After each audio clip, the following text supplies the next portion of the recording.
कितना कितना income tax per year देते हैं। मैं इनकम टैक्स की बात कर रहा हूं और किसी टैक्स की बात नहीं कर रहा। चलें चीमा साहब, आपसे बिस्मिल्लाह कर लेते हैं। आप क्या कारोबार करते हैं, कितना टैक्स देते हैं, आपके हिसाब से डिक्लेयर्ड है?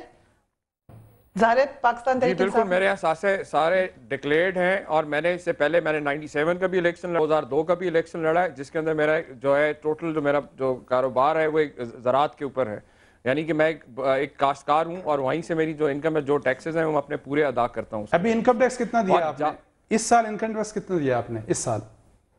देखें, ज़री इनकम टैक्स जो है इस साल मैंने जो तकरीबन कुछ 19,000 कुछ रुपए जो मैंने इस दफा पे किया, जो मेरे ऊपर जो लागू था, वो मैंने पूरा अपना जो डिक्लेयर है उसमें आपको पता है कोई चीज छुपाई नहीं जा सकती, पूरा पंजाब गवर्नमेंट हर एक चीज को सारा करता है। सो 19,000 इन्होंने दिया जी।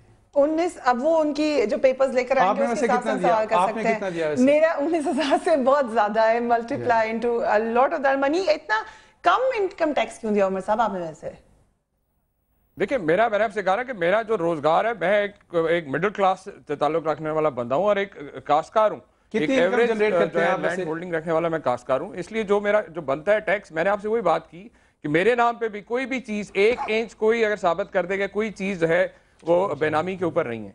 अच्छा, आपने कितना किया था? देखिए जी, मैंने 2 गाड़ियां डिक्लेयर की हुई हैं। हम तो इनकम टैक्स और मैंने प्लाट बेच के ये 3 साल से मैं अपने घर के मामलात चला रहा हूँ। इनकम एज जिसे कहते हैं ना, जब मैंने कारोबार किया नहीं है तो मैं जो ऑलरेडी प्रॉपर्टी है मैं वो बेच के मैंने ये सारा खर्चा चलाया है। मैंने तो सारी ये खिदमत और जनाब अली ये सियासत की है और इसमें मैं बमुश्किल अपना घर अपने जो असासे बेच के मैं चला रहा हूँ। खिदमत तो मैं भी कर रही हूँ, वो भी कर रहे हैं, लेकिन हमें इनकम टैक्स देना है ना। इनकम टैक्स अगर मैं कारोबार करके इनकम जनरेट करूँ कि मैंने इस साल 1 लाख 2 लाख 10 लाख 50 लाख कमाए हैं तो मैं उस पे इनकम टैक्स। तो अच्छा, मैं आपने कितना दिया इनकम टैक्स?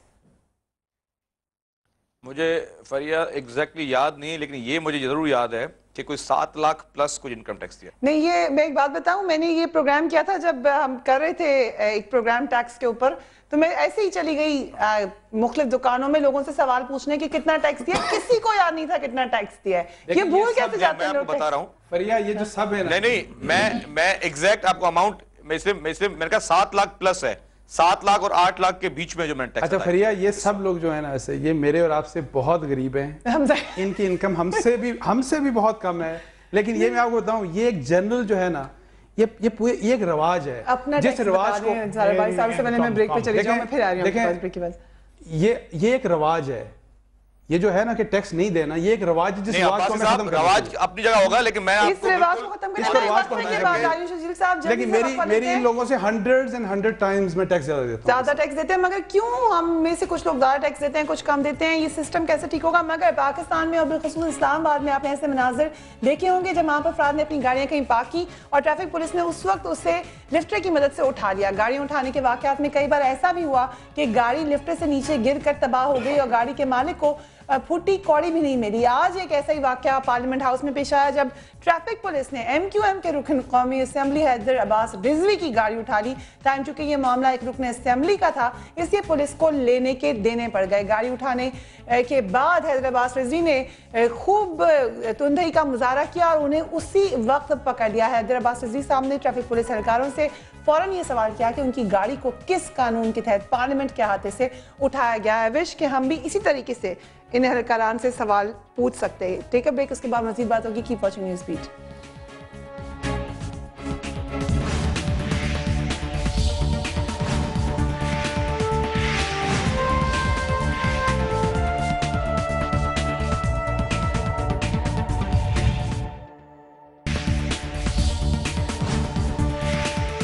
एक्स वाइफ का तो ताल्लुक नहीं ना। देखें, एक्स वाइफ कोई किसी की है, वो तो उसका अपना रिटर्न है, उसका अपना टैक्स का सिस्टम है। मेरी इनकम टैक्स जो है इस साल मैंने जो तकरीबन कुछ 19,000 कुछ रुपए जो मैंने इस दफा पे किया, जो मेरे ऊपर जो लागू था, वो मैंने पूरा अपना जो जब मैंने कारोबार किया नहीं है तो मैं जो ऑलरेडी प्रॉपर्टी है मैं वो बेच के मैंने ये सारा खर्चा चलाया है। मैंने तो सारी ये खिदमत और जनाब अली ये सियासत की। मुझे फरिया एग्जैक्टली याद नहीं, लेकिन ये मुझे जरूर याद है कि कोई 7 लाख प्लस कुछ इनकम टैक्स। टैक्स टैक्स के मामलात हों, अपने पैसे डिक्लेयर करने के बात हो या चेंज लाने की बात हो, सबसे पहले आगाज अपने घर से करना पड़ता है। मुझे बताइएगा शर्जील मेमन साहब कि नैब ने 8 दिसंबर 2009 को सुप्रीम कोर्ट में सदर ज़रदारी के $1.5 अरब से जायद असासों की तफसीलात जमा कराई और कहा कि सदर साहब ने ये दौलत गैर कानूनी ज़राए से हासिल की है। आगाज कहां से करेंगे हम? देखिए, मैं ऑनेस्टली बताऊं, मुझे इस केस के बारे में इल्म नहीं है और मोहतरम आसिफ अली जरदारी साहब सॉरी टू से इंफॉर्मेशन मिनिस्टर साहब, आपको अपने टैक्स का से याद नहीं होता, आपको इस केस के बारे में पता नहीं है, मुझे टॉपिक बता दें, मैं उस पे बात करूं। जी नहीं, मैं आपसे बात कर रहा हूं कि अगर नैब में कोई केस है तो वो चल रहा होगा, लेकिन इल्म नहीं है। और मुझे ये जरूर पता है कि सदर आसिफ अली जरदारी साहब ने कोई भी गैर कानूनी असासाजात नहीं बनाए हैं और ये प्रोपेगेंडास, उन प्रोपेगेंडास पे 11 साल वो कोर्ट में, वो जेल में रहे, लेकिन कोई चीज कोर्ट ने प्रूव नहीं की। पहली बात। दूसरी बात ये, मैं आपको, अब मुझे प्लीज कंप्लीट करने दे, प्लीज आप ही के पास आ रही हूँ, कंप्लीट करने दे मुझे। मुकदमा कैसे चलता और प्रूव कैसे होता? 300 से ज्यादा तो उन्होंने एडजर्नमेंट्स ली, दरखास्तें दे दे के मैं साहब, सवाल मेरा ये था कि इल्जाम तो आप भी लगाते हैं इनके ऊपर, लोग पकड़ते क्यों नहीं है? सवाल मैं ये करना चाह रही हूँ। मेरी बात सुने फरिया साहब जी। जहां तक मेरे अपने टैक्स की बात की थी, मैंने आपको 7 लाख के दरमियान बताया। मैंने ये नहीं कहा, क्योंकि अब फिगर्स नहीं कि उसमें कहीं 50,000 हो, कहीं पे 4 लाख हो। और दूसरी बात, जो अंसार अब्बासी साहब ने एक बात की कि वो मेरे टैक्स से 100 गुना ज्यादा टैक्स देते हैं, मतलब अगर मैं 7 लाख देता हूं तो 100 गुना ज्यादा, इसका मतलब 7 करोड़ रुपए। नहीं 100% वो गुना, अगर वो फिर गलत होगा। मैं परसेंटेज की बात कर रहा हूं। आपने कहा कि 100 गुना ज्यादा गलत नहीं, परसेंट 100% करना है। और आप सिर्फ नहीं है, आप सिर्फ नहीं है, आपके साथ ये भी बैठे हुए हैं, चीमा साहब भी बैठे हैं, साथ में सिद्दीकुल फारूक साहब भी बैठे हैं। तो अच्छा, दूसरी बात ये कि सिद्दीकुल फारूक साहब ने भी कुछ फरमाया मेरे ख्याल से कि एडजमेंट ज्यादा टैक्स देते हैं। ये सवाल है वैसे एक, देखिए क्योंकि आपकी तनख्वाहें ज्यादा हैं, आपकी तनख्वाहें ज्यादा हैं, अगर आपकी तनख्वाहें जो है वो डिक्लेयर्ड है ना, सब कुछ खुला है, कुछ छुपा हुआ नहीं है, ये मसला है।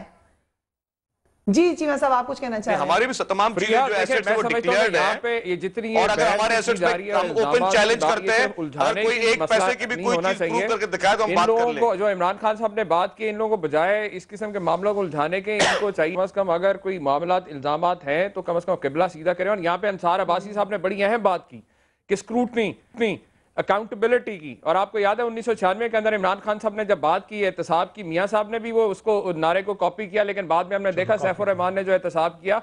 तो और आज भी आप देख लें कि 4.25 साल, और अभी मैं आपके चैनल के ऊपर देख रहा था, टिकट चल रहा था कि जी आज 4.25 साल के बाद आज बात की जा रही है कि जी अब हम अगले महीने, हम हफ्ते बाद जो है एहतसाब बिल जो है पेश करेंगे।